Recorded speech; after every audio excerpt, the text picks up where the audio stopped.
For job batch and process costing, ये कहलाता है जॉइंट एंड बाय प्रोडक्ट। पहले हम बात करेंगे जॉइंट प्रोडक्ट पे, जॉइंट प्रोडक्ट क्या होता है और उसको किस तरीके से हम अकाउंट, हम किस तरीके से उसको हम किस तरीके से अकाउंट फॉर करते हैं, और फिर हम बात करेंगे बाय प्रोडक्ट्स पे। देखो एक चीज याद रखो, when it comes to joint and by product, तो जॉइंट एंड बाय प्रोडक्ट कोई अलग चीज नहीं है, बस उसी प्रोसेस में कुछ चीजें होती हैं जिनको हमें सेपरेट करना पड़ता है, और कुछ चीजें होती हैं जो हम बनाने की कोशिश भी नहीं करते लेकिन वो बन जाती हैं। अब इन चीजों को किस तरीके से हमें ट्रीट करना है, इनकी कॉस्टिंग किस तरीके से करनी है, उस पर बात करते हैं। जॉइंट प्रोडक्ट क्या होता है? जॉइंट प्रोडक्ट को समझने से पहले एक छोटी सी बात करते हैं कि let's just assume for a moment कि मैंने क्रूड ऑयल जो है उसको प्रोसेस करना शुरू किया। अब क्रूड ऑयल एक रॉ फॉर्म है ऑयल की, इसके अंदर बहुत सारी चीजें हैं। मैं जैसे जैसे प्रोसेस करता जा रहा हूं मेरी चीजें जो हैं वो अलग होती जा रही हैं, बट एक वक्त ऐसा आता है जहां पर मैं आके स्टक हो जाता हूं, जहां पर मेरे कुछ प्रोडक्ट आपस में इंटीग्रेटेड होते हैं। इंटीग्रेटेड का क्या मतलब है? एक दूसरे के साथ मिले हुए होते हैं, मिक्स्ड होते हैं। अब उन मिक्स्ड प्रोडक्ट को मुझे किस तरीके से अलग करना है, या ये जो मिक्स्ड प्रोडक्ट होते हैं इनको फर्दर प्रोसेस करने से पहले इन पे क्या काम किया जाता है, ये हम पढ़ेंगे जॉइंट प्रोडक्ट में। Joint product are two or more products that are the output from the same operations, but which are indistinguishable from each other up to their split of point. Up to their split of point. Joint product की एक बहुत simple सी example जो मैंने अभी आपको ऊपर दी, crude oil वाली। जब ऑयल प्रोडक्ट्स की बात की जाती है रिफाइनिंग के वक्त, तो बहुत सारे प्रोडक्ट जो हैं, जैसे क्रूड ऑयल है उसके अंदर डीजल भी है, उसके अंदर पेट्रोल भी है, उसके अंदर कैरोसिन भी है, उसके अंदर पैराफिन भी है, सारी चीजें उसी में मौजूद है ना।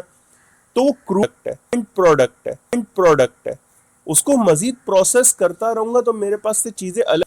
इन्होंने भी यहाँ पर देखो, मैंने यहाँ पर एग्जाम्पल भी पेट्रोल और पैराफिन की लिखी है, क्योंकि ये वो दो चीजें जो बहुत ज्यादा कॉमन है मार्केट में। पेट्रोल हम सबको पता है क्या होता है, paraffin is basically jelly type जो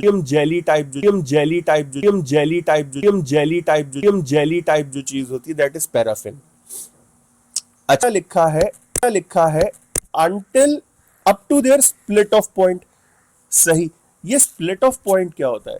स्प्लिट ऑफ पॉइंट एक पॉइंट ऑफ सेपरेशन को कहा जाता है। मतलब ये एक ऐसा पॉइंट है जहां पर जाके मेरे जॉइंट प्रोडक्ट को मैं अलग कर सकता हूं, या जहां पर मेरा फाइनल प्रोडक्ट जो है वो प्रोड्यूस हो जाता है। ओके, ये चीज समझ आती है कि स्प्लिट ऑफ पॉइंट इज और point of separation is a point at which the process is finished और the final product has been produced. Okay sir, ये चीज समझ आती है हमें कि मेरा प्रोडक्ट जो है वो फाइनलाइज हो जाता है, या चीजें मेरी अलग अलग हो जाती हैं। जो पहले वाला जो प्रोसेस है उसका क्या करें? बहुत अच्छी बात है जनाब। स्प्लिट ऑफ पॉइंट से पहले वाली जितनी भी कॉस्ट है ना, इसको कहा जाता है कॉमन कॉस्ट। इसको क्या कहा जाता है? कॉमन कॉस्ट कहा जाता है। कॉमन कॉस्ट को अपोर्शन करने के मेरे पास तरीके होते हैं, मेथड्स होते हैं, वो मैं आपको बताऊंगा। पहली चीज क्या है, या तो मैं उसको मेजरमेंट के हिसाब से, या तो मैं उसको क्वांटिटी के हिसाब से कर दूं। देखो, कॉमन कॉस्ट को अपोर्शन करने के दो तरीके, या तो क्वांटिटी या फिर वैल्यू। वैल्यू में अब मेरे पास या तो उसकी रियलाइज्ड वैल्यू आ जाएगी। जब मैं क्वांटिटी की बात करता हूं तो फिजिकल मेजरमेंट या आउटपुट मेथड मेरे पास आ जाता है। जितने यूनिट्स बने टोटल करो, अपोर्शन कर दो, जो हम लोग ओवरहेड्स में करते आए हैं। Sales value method, selling price निकालो टोटल की, टोटल करो, अपोर्शन करो। एनआरवी मेथड, एनआरवी निकालो सबकी, टोटल करो, अपोर्शन करो। किस तरीके से होता है मैं आपको यहां पे फॉर्मूला लिख के दे देता हूं। यहां पर मैं लिख रहा हूं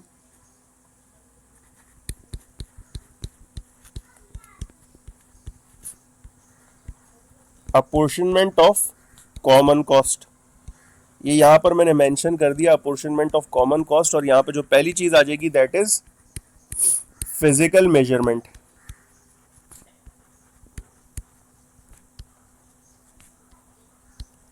फिजिकल मेजरमेंट कैसे होती है?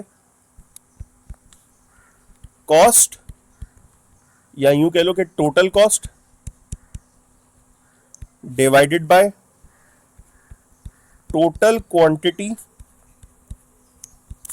ऑफ ऑल जॉइंट प्रोडक्ट्स, या sum of quantity of all joint product, और फिर इसको हम मल्टीप्लाई कर देंगे क्वांटिटी ऑफ जॉइंट प्रोडक्ट 1 या फिर 2, या जो भी आपके पास है।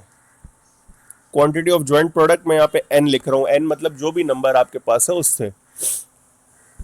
तो होगी सवाल हमें गिवन होगी सवाल में कॉमन कॉस्ट के नाम से। Total quantity of all joint product कैसे निकालेंगे?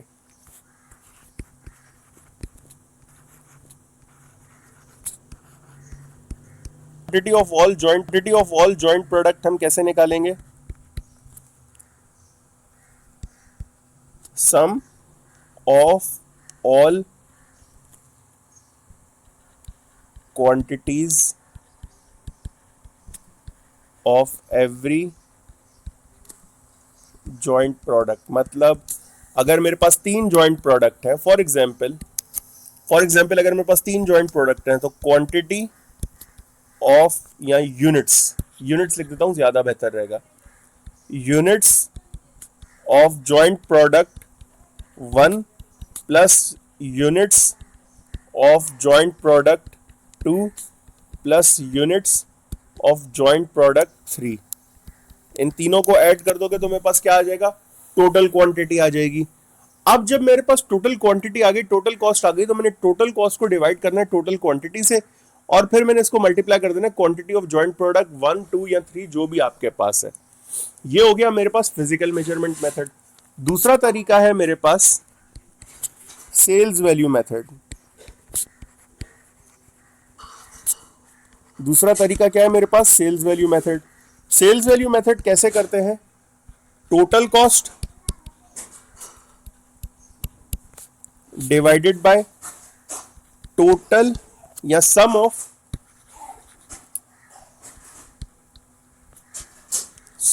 Total sales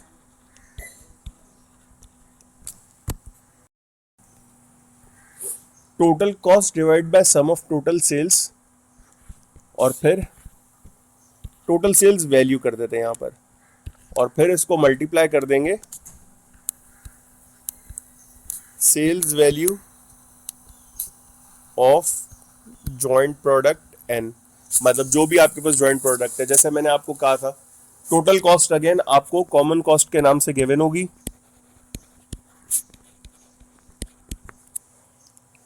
sales value total कैसे निकालेंगे? या sum of total sales value कैसे करेंगे?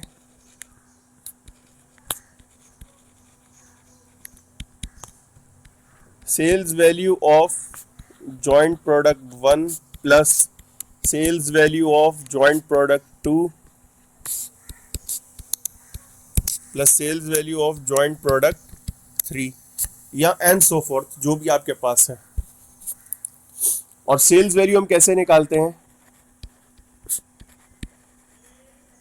सेल्स वैल्यू हम कैलकुलेट करते हैं units multiply by selling price per unit से।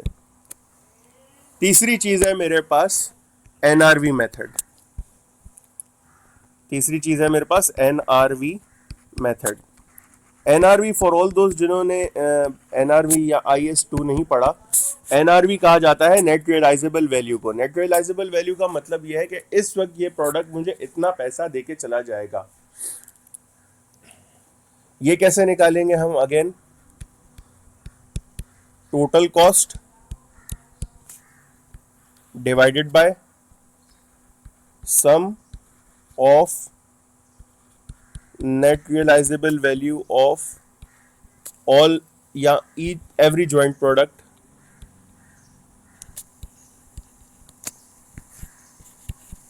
Multiply by NRV of joint product N. Total cost आपको कॉमन कॉस्ट के नाम से गिवन होगी।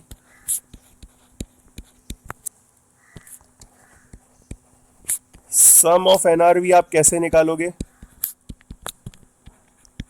NRV of joint product 1 plus NRV of joint product 2 plus NRV of joint product 3 and so forth. NRV हम कैसे निकालते हैं? एनआरवी हम कैलकुलेट करते हैं selling price minus cost to sell. मेरे पास क्या आ जाती है? एनआरवी आ जाती है। आई बिलीव ये चीज सबको समझ आ गई होगी। अब हम आगे बढ़ते हैं अपने बाय प्रोडक्ट की तरफ। बाय प्रोडक्ट क्या होता है? बाय प्रोडक्ट एक सेकेंडरी प्रोडक्ट है, एक सप्लीमेंट्री प्रोडक्ट है। आसान अल्फाज में बोलूं तो मैंने कभी बनाने की सोची नहीं थी, बन गया बस। कैसे? मैं एक प्रोसेस कर रहा था, उसमें कुछ चीजें जो है मैं बना रहा बनते बनते अपने आप बन गई।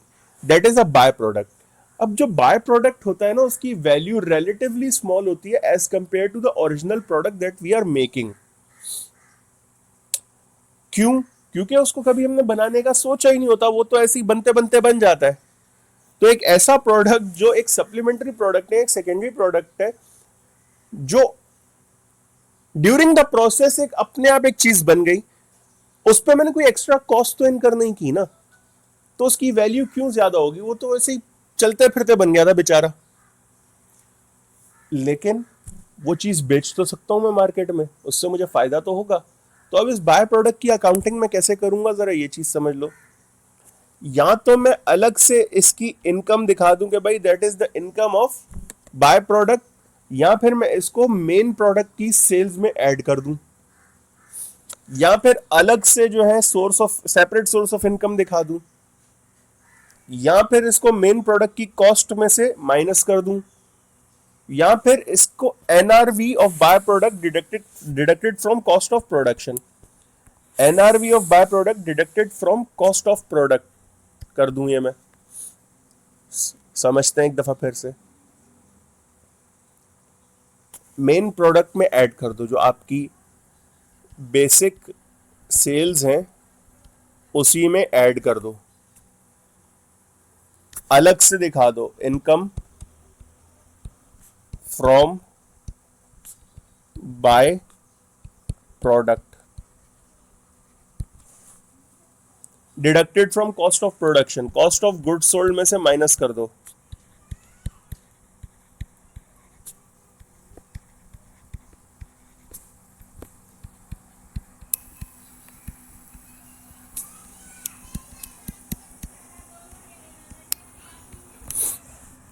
या फिर एनआरवी माइनस कर दो कॉस्ट ऑफ गुड्स सोल्ड में से।